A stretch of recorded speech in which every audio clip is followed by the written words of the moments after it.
ದಿನ ವಿಸ್ತರಣೆಯಾಗಿದ್ದ ಜಂಟಿ ಅಧಿವೇಶನ ಇವತ್ತು ಆರಂಭ ಆಗಲಿದೆ. ಅಧಿವೇಶನದಲ್ಲಿಂದು ರಾಜ್ಯಪಾಲರ ಭಾಷಣದ ಮೇಲಿನ ಚರ್ಚೆ ತೀವ್ರ ಸ್ವರೂಪ ಪಡೆದುಕೊಳ್ಳುವಂತಹ ಸಾಧ್ಯತೆ ಇದೆ.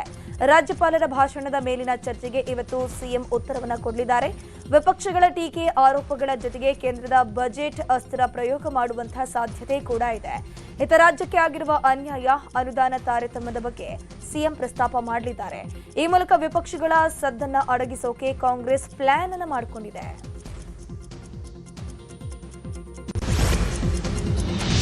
ನಿನ್ನೆ ವಿತ್ತ ಸಚಿವೆ ನಿರ್ಮಲಾ ಸೀತಾರಾಮನ್ ಕೇಂದ್ರ ಬಜೆಟ್ ಮಂಡಿಸಿದ್ದಾರೆ. ವಿತ್ತ ಸಚಿವೆ ನಿರ್ಮಲಾ ಸೀತಾರಾಮನ್ ಮಂಡಿಸಿದ ಬಜೆಟ್ನಲ್ಲಿ ಕರ್ನಾಟಕಕ್ಕೆ ಹೈ ಸ್ಪೀಡ್ ರೈಲ್ವೆ ಕಾರಿಡಾರ್ ಯೋಜನೆಯನ್ನ ಘೋಷಣೆ ಮಾಡಲಾಗಿದೆ.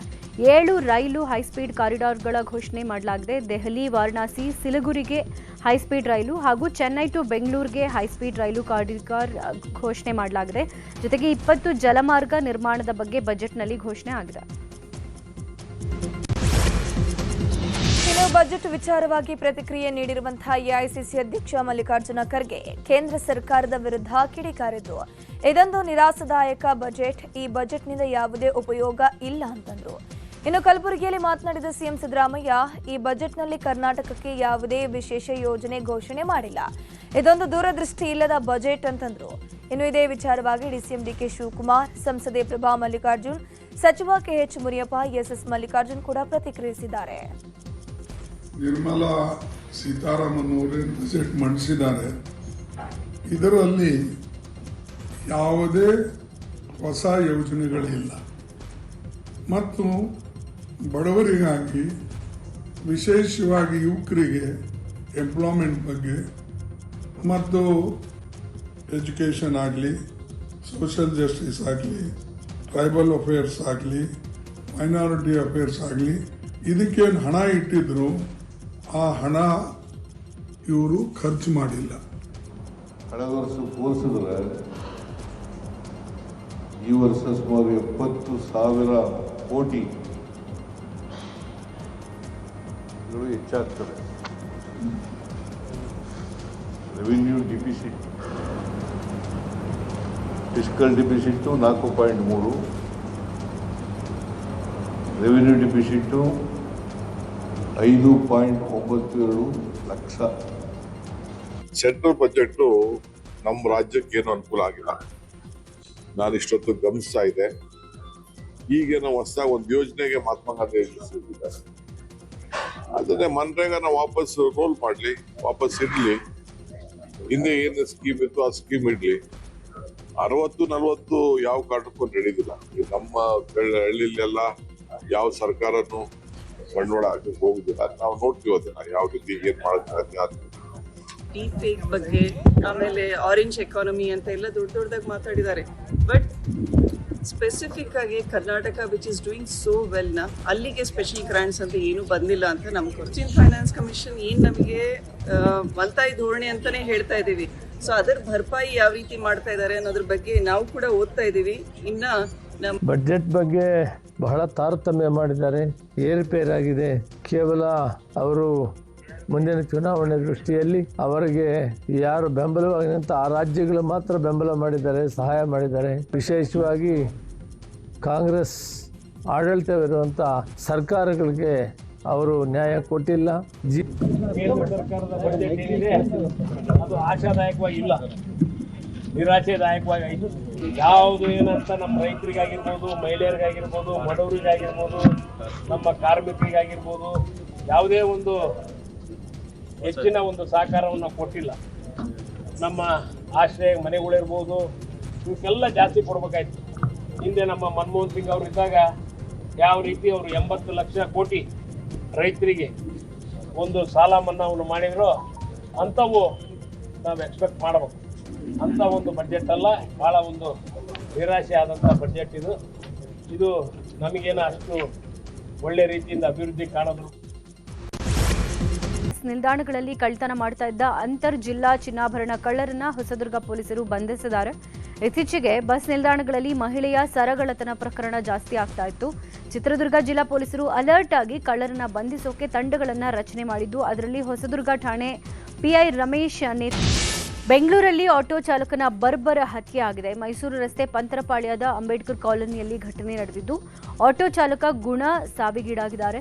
ಗುಣ ಪಕ್ಕದ ಮನೆ ನಿವಾಸಿಯಿಂದಲೇ ಕೃತ್ಯ ನಡೆದಿದ್ದು, ಬ್ಯಾಟರಾಯನಪುರ ಪೊಲೀಸರು ಪ್ರಕರಣ ದಾಖಲಿಸಿ ಆರೋಪಿಗೆ ಬಲೆ ಬೀಸಿದ್ದಾರೆ. ಕೊಲೆಯಾದ ಗುಣ ಮತ್ತು ಆರೋಪಿ ಈ ಹಿಂದೆ ಕೊಲೆ ಕೇಸ್ನಲ್ಲಿ ಭಾಗಿಯಾಗಿದ್ರು. ಇತ್ತೀಚೆಗೆ ಆಟೋ ನಿಲ್ಲಿಸೋ ವಿಚಾರಕ್ಕೆ ಇಬ್ಬರ ನಡುವೆ ಗಲಾಟೆ ಆಗಿತ್ತು. ಈ ವಿಚಾರಕ್ಕೆ ಇಬ್ಬರು ಪೊಲೀಸ್ ಠಾಣೆ ಮೆಟ್ಟಿಲೇರಿದ್ರು. ನಿನ್ನೆ ಗುಣ ತನ್ನ ಸ್ನೇಹಿತ ವೇಲು ಜೊತೆ ಬೈಕಲ್ಲಿ ಬರುವಾಗ ಮಾರಕಾಸ್ತ್ರಗಳಿಂದ ಹಲ್ಲೆ ನಡೆಸಿ ಕೊಲೆ ಮಾಡಲಾಗಿದೆ. ಬ್ಯಾಟರಾಯನಪುರ ಪೊಲೀಸರು ಸ್ಥಳಕ್ಕೆ ಭೇಟಿ ಕೊಟ್ಟು ಪರಿಶೀಲನೆ ನಡೆಸಿದ್ದು, ಆರೋಪಿಗಳ ಪತ್ತೆಗೆ ಬಲೆ ಬೀಸಿದ್ದಾರೆ. ಕೋಲಾರ ಜಿಲ್ಲೆಯ ಕೆಜಿಎಫ್ ಪೊಲೀಸ್ ಇಲಾಖೆ ವ್ಯಾಪ್ತಿಯಲ್ಲಿ ಬರುವ ಠಾಣೆಗಳಲ್ಲಿ ಉತ್ತಮ ವರ್ತನೆ ತೋರಿದ ರೌಡಿಗಳನ್ನು ರೌಡಿ ಲಿಸ್ಟ್ನಿಂದ ತೆರವುಗೊಳಿಸುವುದಾಗಿ ಕೆಜಿಎಫ್ನ ಎಸ್ಪಿ ಮಾಹಿತಿ ಕೊಟ್ಟಿದ್ದಾರೆ. ಕೆಜಿಎಫ್ ಪೊಲೀಸ್ ಇಲಾಖೆಯ ವ್ಯಾಪ್ತಿಯಲ್ಲಿ ಒಟ್ಟು 664 ರೌಡಿ ಶೀಟರ್ಗಳಿದ್ದು, ಕಳೆದ ತಿಂಗಳಷ್ಟೇ ರೌಡಿ ಪರೇಡ್ ನಡೆಸಿದ ಎಸ್ಪಿ ಶಿವಾಂಶು ರಜಪೂತ್ ಕಾನೂನು ಸುವ್ಯವಸ್ಥೆ ಧಕ್ಕೆ ತರುವ ಕೆಲಸಕ್ಕೆ ಕೈ ಹಾಕದಂತೆ ಎಚ್ಚರಿಕೆ ನೀಡಿದರು. ಆದರೆ ರೌಡಿ ಶೀಟರ್ಗಳಾಗಿ ಕಳೆದ 10 ವರ್ಷದಲ್ಲಿ ಉತ್ತಮ ನಡವಳಿಕೆ ತೋರಿದ 180 ಮಂದಿಯನ್ನು ರೌಡಿ ಪಟ್ಟಿಯಿಂದ ಕೈ ಬಿಡೋಕೆ ಪೊಲೀಸರು ನಿರ್ಧಾರ ಮಾಡಿದ್ದಾರೆ. ಟೋಟಲ್ 664 ರೌಡೀಸ್ ಇದ್ದಾರೆ. ಸೊ ಲಾಸ್ಟ್ ವೀಕಲ್ಲಿ ನಾವು ರೌಡಿ ಪರೇಡ್ ಮಾಡಿದ್ದೀವಿ. ಅಲ್ಲಿ ಸುಮಾರು 180 ರೌಡೀಸ್ ನಾವು ಗುರುತಿಸಿದ್ದೀವಿ. ಅವರು ಆ್ಯಕ್ಟಿವ್ ಇಲ್ಲ. ಅವರು ಮೀನ್ಸ್ ಲಾಸ್ಟ್ 10 ವರ್ಷದಲ್ಲಿ ಏನೂ ಆ್ಯಕ್ಟಿವಿಟಿ ಇಲ್ಲ, ಈಗ ವಯಸ್ಸಾಗಿದ್ದಾರೆ, ಈ ಥರ ನಾವು ಗುರುತಿಸಿದ್ದೀವಿ. ಸೊ ಸುಮಾರು 180 ರೌಡಿ ಸೀಟ್ ನಾವು ಕ್ಲೋಸ್ ಕೂಡ ಮಾಡ್ತಾಯಿದ್ದೀವಿ. ಸೊ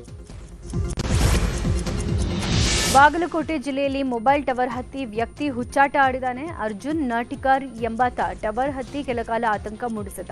ಜಮಖಂಡಿ ತಾಲೂಕಿನ ಆಲಗೂರು ಗ್ರಾಮದಲ್ಲಿ ಘಟನೆ ನಡೆದಿದೆ. ಕುಡಿದ ಮತ್ತಲ್ಲಿ ಈ ರೀತಿ ಹುಚ್ಚಾಟ ಮಾಡಿದಾನೆ ಅಂತ ಹೇಳಲಾಗಿದೆ. ಟವರ್ ಮೇಲೆ ನಿಂತ್ಕೊಂಡು ಕೆಳಗಿದ್ದವರಿಗೆ ಫೋನ್ ಮಾಡಿ ಪೋಸ್ ಕೊಟ್ಟಿದ್ದಾನೆ. ಬಳಿಕ ಫೋನಲ್ಲಿ ಮಾತಾಡಿ ಗ್ರಾಮಸ್ಥರು ಅವನನ್ನ ಕೆಳಗಿಳಿಸಿದ್ದು ಸೋಷಿಯಲ್ ಮೀಡಿಯಾದಲ್ಲಿ ಈ ದೃಶ್ಯ ವೈರಲ್ ಆಗಿದೆ.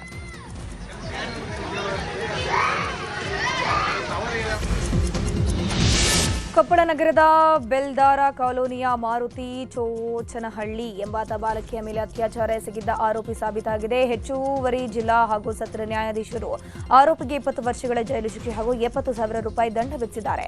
2024 ಫೆಬ್ರವರಿ 17ರಂದು ಸಂತ್ರಸ್ತೆ ಮೇಲೆ ಅತ್ಯಾಚಾರ ಎಸಗಿ ಬಲವಂತವಾಗಿ ತಾಳಿ ಕಟ್ಟಿದ. ಈ ಬಗ್ಗೆ ನ್ಯಾಯಾಲಯ ವಿಚಾರಣೆ ಮಾಡಿದ್ದು ಆರೋಪ ಸಾಬೀತಾಗಿದ್ದು ಶಿಕ್ಷೆಯನ್ನು ವಿಧಿಸಲಾಗಿದೆ.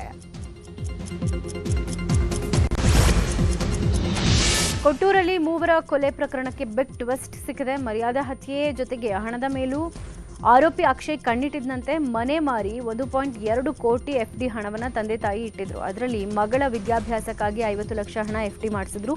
ಸದ್ಯ ಇದೇ ಹಣಕ್ಕಾಗಿ ನಿತ್ಯ ಮನೆಯಲ್ಲಿ ಅಕ್ಷಯ್ ಗಲಾಟೆ ಮಾಡ್ತಾ ಇದ್ದ. ಕೊನೆಗೆ ಮಾವ ವಸಂತ್ ಕುಮಾರ್ ಜೊತೆ ಸೇರಿ ಕೊಲೆಗೆ ಸ್ಕೆಚ್ ಹಾಕಿದ್ದಾನೆ. ಬಳಿಕ ತಂದೆ ತಾಯಿ ತಂಗಿಯನ್ನ ಕೊಂದು ಹೂತಿದ್ದಾನೆ. ಸದ್ಯ ವಿಚಾರಣೆ ವೇಳೆ ಹಣದ ಬಗ್ಗೆ ಆರೋಪಿ ಅಕ್ಷಯ್ ಬಾಯ್ಬಿಟ್ಟಿದ್ದಾನೆ. ಖತರ್ನಾಕ್ ಕಳ್ಳರ ಹಾವಳಿಯಿಂದ ಯಾದಗಿರಿಯ ಕುರಿಗಾಹಿಗಳು ಹೈರಾಣಾಗಿದ್ದಾರೆ. ಗುರುಮಠಕಲ್ ತಾಲೂಕಿನ ಹಲವು ಗ್ರಾಮಗಳಲ್ಲಿ 1.5 ತಿಂಗಳಿನಲ್ಲಿ 500ಕ್ಕೂ ಕುರಿಗಳು ಹೆಚ್ಚು ಕಳ್ಳತನವಾಗಿದೆ. ಕುರಿ ಸಾಕೋದೇ ನಮ್ಮ ಬದುಕು, ಕಳ್ಳರ ಹಾವಳಿಯಿಂದ ನಮಗೆ ದಿಕ್ಕು ತೋಚದಂತಾಗಿದೆ ಅಂತ ಕುರಿಗಾಹಿಗಳು ಹೇಳ್ತಾ ಇದ್ರು. ಇನ್ನುಳಿದಂತೆ ಕುರಿಗಾಹಿಗಳು ಸೈದಾಪುರ ಪೊಲೀಸ್ ಠಾಣೆಯಲ್ಲಿ ದೂರನ್ನು ಕೊಟ್ಟಿದ್ದು ಕೂಡಲೇ ಕಳ್ಳರನ್ನ ಸೆರೆ ಹಿಡಿಬೇಕು, ಕಳ್ಳತನ ಪ್ರಕರಣಗಳು ಹೀಗೆ ಮುಂದುವರೆದ್ರೆ ಹೋರಾಟ ಮಾಡಬೇಕಾಗುತ್ತೆ ಅಂತ ಎಚ್ಚರಿಕೆ ನೀಡಿದ್ದಾರೆ.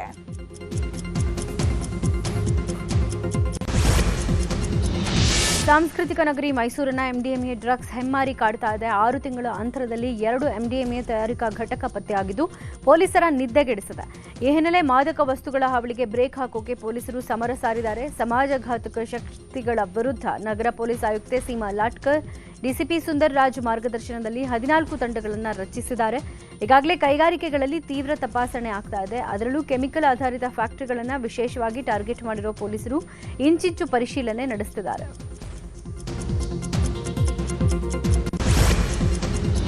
ಗ್ಯಾರಂಟಿ ಯೋಜನೆ ಬಗ್ಗೆ ಟೀಕೆ ಮಾಡಿದ್ದ ಶಾಸಕ ಮಹೇಶ್ ತೆಂಗಿನಕಾಯಿ ವಿರುದ್ಧ ಸಚಿವೆ ಲಕ್ಷ್ಮೀ ಹೆಬ್ಬಾಳ್ಕರ್ ವಾಗ್ದಾಳಿ ನಡೆಸಿದ್ದಾರೆ. ಕೊಪ್ಪಳದಲ್ಲಿ ಮಾತನಾಡಿರೋ ಅವರು, ಮಹೇಶ್ ತೆಂಗಿನಕಾಯಿ ಅವರಿಗೆ ಮಾಡೋಕೆ ಕೆಲಸ ಇಲ್ಲ, ಹೀಗಾಗಿ ಗೃಹಲಕ್ಷ್ಮಿ ಬಗ್ಗೆ ಅಪಪ್ರಚಾರ ಮಾಡ್ತಾರೆ.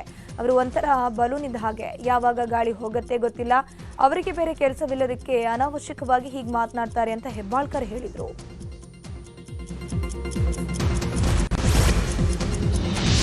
ಅಪೆಕ್ಸ್ ಬ್ಯಾಂಕ್ನಂತೆ ಕೆಎಂಎಫ್ ಚುನಾವಣೆಯಲ್ಲೂ ಹಗ್ಗಜಗ್ಗಾಟ ಮುಂದುವರೆದಿದೆ. ಮಾರ್ಚ್ 6ಕ್ಕೆ ಕೆಎಂಎಫ್ ಚುನಾವಣೆ ದಿನಾಂಕ ನಿಗದಿಯಾಗಿದೆ. ಸಿಎಂ ಆಪ್ತ ರಾಘವೇಂದ್ರ ಹಿಟ್ನಾಳ್ ಮತ್ತು ಡಿಕೆಶಿ ಸಹೋದರ ಡಿಕೆ ಸುರೇಶ್ ನಡುವೆ ಪೈಪೋಟಿ ಇದೆ. ಡಿಕೆ ಬ್ರದರ್ಸ್ ವಿರುದ್ಧ ವಿರೋಧಿ ಪಡೆ ಒಗ್ಗೂಡ್ತಾ ಇದೆ. ಅಪೆಕ್ಸ್ ಬ್ಯಾಂಕ್ ಮುಜುಗರದ ಸೇಡನ್ನು ತೀರಿಸಿಕೊಳ್ಳೋಕೆ ರಾಜಣ್ಣ ಪ್ಲಾನ್ ಮಾಡಿದ್ದು, ರಾಜಣ್ಣಗೆ ಸಾಹುಕಾರ್ ಫ್ಯಾಮಿಲಿ ಸಾಥ್ ಕೊಟ್ಟಿದೆ. ಸದ್ಯ ಕರ್ನಾಟಕ ಹಾಲು ಮಹಾಮಂಡಳ 13 ನಿರ್ದೇಶಕ ಬಲವನ್ನ ಹೊಂದಿದೆ. ಮಾಜಿ ಸಚಿವ ಎಚ್ ಡಿ ರೇವಣ್ಣ, ಬಾಲಚಂದ್ರ ಜಾರಕಿಹೊಳಿ ಅಂತಹ ಘಟಾನುಘಟಿಗಳೇ ಇದ್ದಾರೆ.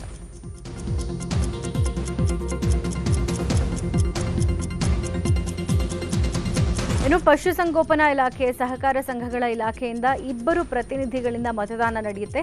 ಡಿಕೆ ಸುರೇಶ್ಗೆ ಯಾವುದೇ ಕಾರಣಕ್ಕೂ ಅಧ್ಯಕ್ಷ ಗಾದಿ ಸಿಗಬಾರದು ಅಂತ ರಾಜಣ್ಣ ಮತ್ತು ಸಾಹುಕಾರ್ ಫ್ಯಾಮಿಲಿ ಪ್ಲಾನ್ ಮಾಡಿಕೊಂಡಿದೆ. ವಿರೋಧಿ ಪಾಳ್ಯಕ್ಕೆ ಎಚ್ ಡಿ ರೇವಣ್ಣ ಕೂಡ ಸಾಥ್ ಕೊಡ್ತಿದ್ದಾರೆ. ಚಿಕ್ಕಬಳ್ಳಾಪುರ ಜಿಲ್ಲಾ ಹಾಲು ಒಕ್ಕೂಟದ ಪ್ರಥಮ ಚುನಾವಣೆ ಫಲಿತಾಂಶ ಪ್ರಕಟವಾಗಿದೆ. ಚುನಾವಣೆಯಲ್ಲಿ ಆಡಳಿತ ಪಕ್ಷದ ಕಾಂಗ್ರೆಸ್ ಬೆಂಬಲಿತರು 6 ಸ್ಥಾನಗಳ ಎನ್ಡಿಎ ಬೆಂಬಲಿತ ಅಭ್ಯರ್ಥಿಗಳು 5 ಹಾಗೂ ಕೆಎಚ್ಪಿ ಬಣದಿಂದ 2 ಗೆಲುವನ್ನು ಸಾಧಿಸಿದ್ದಾರೆ. 13 ಕ್ಷೇತ್ರಗಳಿಗೆ ನಡೆದ ಚುನಾವಣೆಯಲ್ಲಿ 28 ಮಂದಿ ಕಣದಲ್ಲಿದ್ದರು. ಇದರ ಜೊತೆಗೆ ಸರ್ಕಾರಿ ನಾಮಿನಿ 5 ಸ್ಥಾನಗಳು ಇರೋದ್ರಿಂದ ಈ ಬಾರಿ ಆಡಳಿತಾರೂಢ ಕಾಂಗ್ರೆಸ್ ಪಕ್ಷವೇ ಚಿಮೂಲ್ ಆಡಳಿತ ಹಿಡಿಯೋದು ಖಚಿತವಾದಂತಾಗಿದೆ. ಇನ್ನು ಚಿಮೂಲ್ ಚುನಾವಣೆ ಹಿನ್ನೆಲೆಯಲ್ಲಿ ಮತದಾರರನ್ನ ಸೆಳೆಯೋಕೆ ಬೆಳ್ಳಿ ಹಣದ ಆಮಿಷ ಒಡ್ಡಲಾಗಿದೆ ಎಂಬ ಆರೋಪ ಕೇಳಿಬಂದಿದೆ. ಕೈವಾರ ಕ್ಷೇತ್ರದ ಕಾಂಗ್ರೆಸ್ ಅಭ್ಯರ್ಥಿ ಕಡೆಯವರಿಂದ ಮತದಾರರಿಗೆ ಹಣ ಕೊಡ್ತಿರುವ ವಿಡಿಯೋ ವೈರಲ್ ಆಗಿದೆ.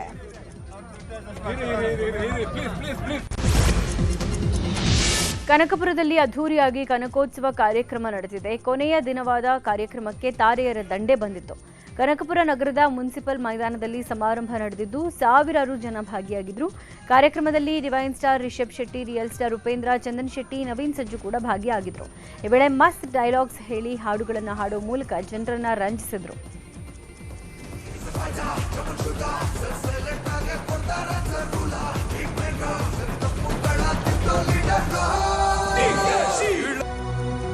ನಿಮ್ಮ ಪ್ರೀತಿಯ ಬೊಂಬೆ ಹೇಳುತ್ತೈತೆ,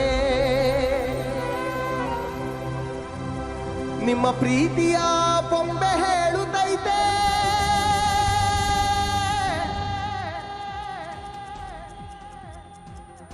ಅಪ್ಪು ಅಜರಾಮರ, ಅಪ್ಪು ಅಜರಾಮರ, ಎಂದೆಂದಿಗೂ ಅಮರ ನಮ್ಮ ರಾಜಕುಮಾರ.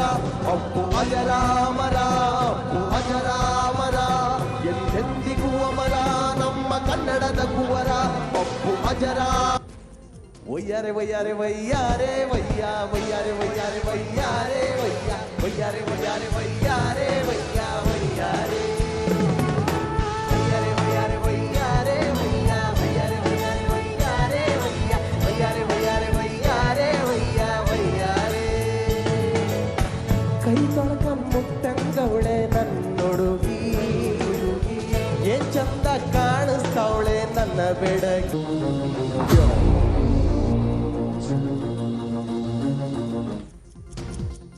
ಇನ್ನು ಇದೇ ವೇಳೆ ಕನಕೋತ್ಸವ ವೇದಿಕೆಯಲ್ಲಿ ಡಿಕೆಶಿ ಮಾತಾಡಿ, ನಿಮ್ಮ ಆಶೀರ್ವಾದ ನನಗಿರಲಿ, 2027-28ರಲ್ಲಿ ಇದು ಕರ್ನಾಟಕದ ಉತ್ಸವ ಅಂತಲೇ ಮಾಡೋಣ ಅಂತ ಹೇಳಿದ್ದಾರೆ.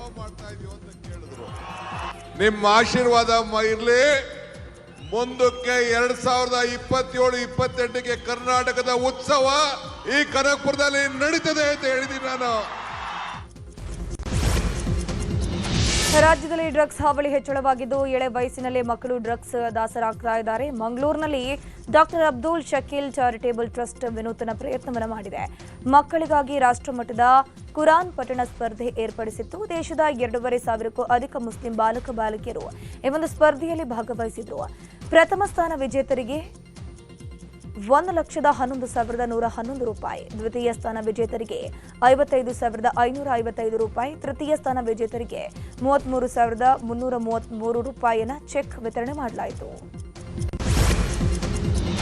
ಪ್ರತಿ ಬಾರಿ ಮಳೆ ಬಂದಾಗ ಹಾವೇರಿ ಜಿಲ್ಲೆ ದುಂಡಸಿಯಲ್ಲಿ ಹುಟ್ಟುವ ಬೆಣ್ಣೆಹಳ್ಳದ ಪ್ರವಾಹದಿಂದ ಜನ ಹೈರಾಣಾಗಿದ್ದಾರೆ. ಈ ಹಿನ್ನೆಲೆ ಜನರ ಸಂಕಷ್ಟಕ್ಕೆ ಮುಕ್ತಿ ಕೊಡಬೇಕು ಅಂತ ರಾಜ್ಯ ಸರ್ಕಾರ ಮುಂದಾಗಿದೆ. 200 ಕೋಟಿ ರೂಪಾಯಿ ವೆಚ್ಚದಲ್ಲಿ ಬೆಣ್ಣೆಹಳ್ಳ ಪ್ರವಾಹ ನಿಯಂತ್ರಣ ಯೋಜನೆಗೆ ಸರ್ಕಾರ ಮುಂದಾಗಿದ್ದು, ಬೆಣ್ಣೆಹಳ್ಳಕ್ಕೆ ತಡೆಗೋಡೆ, ಹೂಳು ತೆಗೆಯೋ ಇತ್ಯಾದಿ ಕಾರ್ಯಕ್ಕೆ ಸರ್ಕಾರ ತಯಾರಿ ನಡೆಸಿದೆ. ಬಹುಕೋಟಿ ಯೋಜನೆ ಅನುಷ್ಠಾನಕ್ಕೆ ಸರ್ಕಾರ ಸಿದ್ಧತೆ ನಡೆಸಿದ್ದು, ಈ ಭಾಗದ ಜನತೆಗೆ ಅನುಕೂಲ ಆಗುತ್ತೆ ಅಂತ ಶಾಸಕ NH ಕೋನರೆಡ್ಡಿ ಹೇಳಿದ್ದಾರೆ. ಇನ್ನು ಕೇವಲ ಅನುದಾನ ತೆಗೆದಿಟ್ಟರೆ ಸಾಕಾಗಲ್ಲ, ಕಾಲಮಿತಿಯಲ್ಲಿ ಯೋಜನೆಯನ್ನು ಪೂರ್ಣಗೊಳಿಸಬೇಕು ಅಂತ ರೈತರು ಆಗ್ರಹಿಸಿದ್ದಾರೆ. ಭರತ ಹುಣ್ಣಿಮೆ ನಿಮಿತ್ತ ವಿಜಯನಗರ ಜಿಲ್ಲೆಯ ಹರಪನಹಳ್ಳಿಯ ದೊಡ್ಡ ಮೈಲಾರದ ಮೈಲಾರಲಿಂಗೇಶ್ವರನ ಈ ವರ್ಷದ ಕಾರಣಿಕ ನುಡಿದಿದೆ. ಅಂಬಲಿ ರಾಶಿಗೆ ಮುತ್ತಿನ ಗಿಣಿ, ಸಮೃದ್ಧಿ ಆಯ್ತಲೆ ಪರಾಕ್ ಅನ್ನೋ ಕಾರಣಿಕ ನುಡಿಯನ್ನ ಗೊರವಯ್ಯ ನುಡಿದಿದ್ದಾರೆ. ಈ ಬಾರಿಯೂ ಮಳೆ ಬೆಳೆ ಉತ್ತಮವಾಗುತ್ತೆ ಅನ್ನೋದು ಈ ವಾಣಿಯ ಸಂದೇಶವಾಗಿದೆ. ಮೈಲಾರ ಲಿಂಗೇಶ್ವರನ ದರ್ಶನಕ್ಕೆ ಬಂದಿದ್ದ ಸಾವಿರಾರು ಭಕ್ತರು ಕಾರಣಿಕವನ್ನು ಕಣ್ತುಂಬಿಕೊಂಡಿದ್ದಾರೆ. ಇನ್ನು ಶಿವಮೊಗ್ಗದ ತೀರ್ಥಹಳ್ಳಿ ತಾಲೂಕಿನ ಮೇಳಿಗೆ ಗ್ರಾಮದಲ್ಲಿ ಅದ್ದೂರಿ ರಥೋತ್ಸವ ನಡೆದಿದೆ. ಲಕ್ಷ್ಮೀ ವೆಂಕಟರಮಣ ದೇವರ ಜಾತ್ರೆ ವೇಳೆ ರಥೋತ್ಸವ ನೆರವೇರಿದೆ. ಇದು 2 ರಥ ಎಳೆಯುವ ವಿಶೇಷ ಜಾತ್ರೆ ಆಗಿದ್ದು 2 ಗರುಡ ದರ್ಶನ ಆಗಿದೆ. ಜಾತ್ರೆಯಲ್ಲಿ ಸಾವಿರಾರು ಜನ ಭಾಗಿಯಾಗಿದ್ದು ಗರುಡ ದರ್ಶನ ಹಾಗೂ ರಥೋತ್ಸವ ನೋಡಿ ಪುನೀತರಾಗಿದ್ದಾರೆ.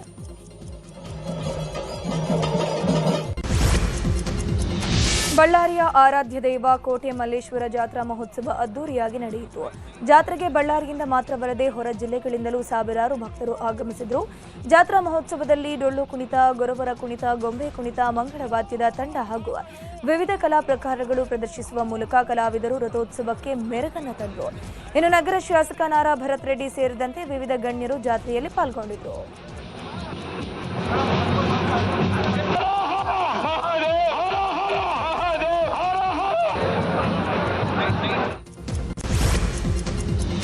ವಿಜಯಪುರದ ದರ್ಬಾರ್ ಹೈಸ್ಕೂಲ್ ಮೈದಾನದಲ್ಲಿ ಇವತ್ತು ಬೃಹತ್ ಉದ್ಯೋಗ ಮೇಳ ನಡೆಯಲಿದೆ. ಬೆಳಗ್ಗೆ 10 ಸಚಿವ ಎಂಬಿ ಪಾಟೀಲ್ ಮೇಳಕ್ಕೆ ಉದ್ಘಾಟನೆ ಮಾಡಲಿದ್ದಾರೆ. ಕೌಶಲ್ಯ ಅಭಿವೃದ್ಧಿ ಇಲಾಖೆ, ವಿಜಯಪುರ ಜಿಲ್ಲಾಡಳಿತ ಸಹಯೋಗದೊಂದಿಗೆ ಮೇಳ ಆಯೋಜನೆ ಮಾಡಲಾಗಿದ್ದು ರಾಜ್ಯದ ವಿವಿಧ ಭಾಗಗಳಿಂದ ಒಟ್ಟು 9609 ಉದ್ಯೋಗಾಕಾಂಕ್ಷಿಗಳ ನೋಂದಣಿ ಆಗಿದೆ. ರಾಜ್ಯ ಹಾಗೂ ದೇಶದ 150ಕ್ಕೂ ಅಧಿಕ ಕಂಪನಿಗಳು ಉದ್ಯೋಗ ಮೇಳದಲ್ಲಿ ಭಾಗಿಯಾಗಲಿವೆ. ಇನ್ನು ಕೊನೆ ಕ್ಷಣದಲ್ಲಿ ಬಂದವರಿಗೂ ಸ್ಥಳದಲ್ಲೇ ನೋಂದಣಿ ಮಾಡೋಕೆ ಅವಕಾಶ ಇದೆ. ಉತ್ತರ ಕನ್ನಡ ಜಿಲ್ಲೆಯ ಶಿರ್ಸಿಯಲ್ಲಿ ಬೀಡಾಡಿ ದನಗಳ ಹಾವಳಿ ಹೆಚ್ಚಳವಾಗಿದೆ. ಈ ಹಿಂದೆ ಬೀಡಾಡಿ ದನ ಇರಿದು ವ್ಯಕ್ತಿ ಮೃತಪಟ್ಟಿದ್ರು. ಆದರೂ ನಗರಸಭೆಯವರು ಮಾತ್ರ ಯಾವುದೇ ಕ್ರಮವನ್ನು ಕೈಗೊಂಡಿರಲಿಲ್ಲ. ಶಿರ್ಸಿ ನಗರದ ಕೆಎಚ್ಬಿ ಕಾಲೋನಿಯ ಸರ್ಕಾರಿ ಪ್ರಾಥಮಿಕ ಶಾಲೆಯ ಬಳಿಗೆ ದನಗಳ ಹಾವಳಿ ಹೆಚ್ಚಳವಾಗಿದೆ. ವಿದ್ಯಾರ್ಥಿಗಳು ಓಡಾಡುವ ಜಾಗ ಇದಾಗಿದ್ದು ಯಾವುದೇ ಅಹಿತಕರ ಘಟನೆ ನಡೆಯದಂತೆ ನಗರಸಭೆ ಗಮನ ಹರಿಸಬೇಕು ಅಂತ ಅಲ್ಲಿನ ಸಾರ್ವಜನಿಕರು ಒತ್ತಾಯಿಸಿದ್ದಾರೆ. ಅರುಣಾಚಲೇಶ್ವರ ಗಿರಿ ಪ್ರದಕ್ಷಿಣೆ ಮಾದರಿಯಲ್ಲಿ ಚಿಕ್ಕಬಳ್ಳಾಪುರದ ನಂದಿಗಿರಿ ಪ್ರದಕ್ಷಿಣೆ ಮೊದಲ ಬಾರಿ ನಡೆಸಲಾಗಿದೆ. ಸಾವಿರಾರು ಸಂಖ್ಯೆಯಲ್ಲಿ ಆಗಮಿಸಿದ ಭಕ್ತಾದಿಗಳು ಗಿರಿ ಪ್ರದಕ್ಷಿಣೆ ಬಳಿಕ ಭೋಗ ನಂದೀಶ್ವರನ ದರ್ಶನ ಪಡೆದಿದ್ದಾರೆ. ಭರತ ಹುಣ್ಣಿಮೆ ಪ್ರಯುಕ್ತ ತಿರುವಣಾಮಲೈ ಮಾದರಿಯಲ್ಲಿ ನಂದಿಯಲ್ಲೂ ಗಿರಿ ಪ್ರದಕ್ಷಿಣೆಯನ್ನ ಸಂಸದ ಡಾಕ್ಟರ್ ಕೆ ಸುಧಾಕರ್ ನೇತೃತ್ವದಲ್ಲಿ ಮೊದಲ ಬಾರಿ ಆಯೋಜನೆ ಮಾಡಲಾಗಿತ್ತು. ಸುಮಾರು 16 ಕಿಲೋಮೀಟರ್ ಗಿರಿ ಪ್ರದಕ್ಷಿಣೆ ಹಾಕಿದ ಭಕ್ತರು ಖುಷಿ ಪಟ್ಟಿದ್ದಾರೆ. ಶಿವಮೊಗ್ಗದ ಹೊಸನಗರ ಗೇರುಪುರದ ಹಿಂದುಳಿದ ವರ್ಗಗಳ ಇಂದಿರಾ ಗಾಂಧಿ ವಸತಿ ಶಾಲೆಯ 10ನೇ ತರಗತಿಯ ಭುವನ್ ಎಸ್ ವಿಶೇಷ ಪ್ರತಿಭೆಯನ್ನು ಹೊಂದಿದ್ದಾನೆ. ಈತ ಶಾಲೆಯ ಸುಮಾರು 150ಕ್ಕೂ ಹೆಚ್ಚು ಮಕ್ಕಳ ಹಾಗೂ ಶಿಕ್ಷಕರ ಮುಖವನ್ನು ನೋಡದೆ ಕೇವಲ ಪಾದಗಳನ್ನು ನೋಡಿ ಸರಾಗವಾಗಿ ವೇಗವಾಗಿ ಗುರುತಿಸುತ್ತಾನೆ. ಭುವನ್ ಸೊರಬ ತಾಲೂಕಿನ ಮಂಗರ್ಶಿಕೊಪ್ಪದ ಶೇಷಗಿರಿ ಬಿ ಮತ್ತು ಹೇಮಾವತಿ ದಂಪತಿ ಮಗನಾಗಿದ್ದಾನೆ. ಈತನ ಈ ಪ್ರತಿಭೆಗೆ ಭಾರಿ ಮೆಚ್ಚುಗೆ ವ್ಯಕ್ತವಾಗಿದೆ. ಮುಖ ನೋಡದೆ ಕೇವಲ ಪಾದವನ್ನು ನೋಡಿ ನನ್ನ ಸ್ನೇಹಿತರನ್ನು ಹಾಗೂ ಶಿಕ್ಷಕರನ್ನು ಗುರುತಿಸಬಲ್ಲೆ. ಪೃಥ್ವಿರಾಜ್, ಪ್ರತಿಕ್ವಿಯರ್, ಅಭಯರ್, ಜೀವನ್, ನಿಖಿತ್. ದಾವಣಗೆರೆ ನಗರದ ಗುರುಕುಲ ಶಾಲೆಯ ಯುಕೆಜಿ ವಿದ್ಯಾರ್ಥಿನಿ ಪುಣ್ಯ ಪೂರ್ವ ಪ್ರತಿಭೆಯಿಂದ ಇಂಡಿಯಾ ಬುಕ್ ಆಫ್ ರೆಕಾರ್ಡ್ಸ್ 2026 ಪ್ರಶಸ್ತಿ ತಮ್ಮದಾಗಿಸಿಕೊಂಡಿದ್ದಾರೆ.